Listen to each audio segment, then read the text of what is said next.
Huu ni ushirikiano ambao tumekuwa nao kati ya chuo chetu cha MUHAS pamoja na TICA. Tumeanza mashirikiano kama miaka mitatu iliyopita, wameshatusaidia kwenye skuli yetu ya kinywa na meno, walitusaidia x-ray, lakini leo hii tumepata hii ambulance. Hii ambulance tumeipata itakwenda kusaidia kitengo chetu cha magonjwa ya dharura.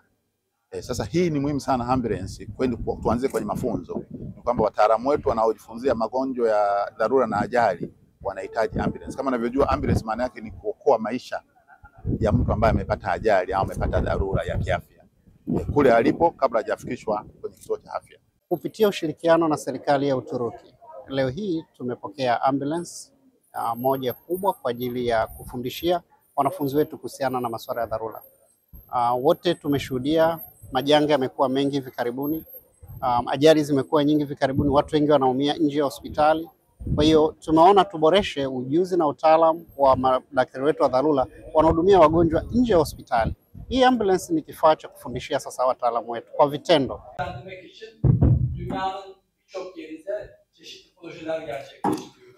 Na sisi kama Uturuki katika kukuza sekta ya afya sehemu mbalimbali duniani tumeweza kufanya project mbalimbali.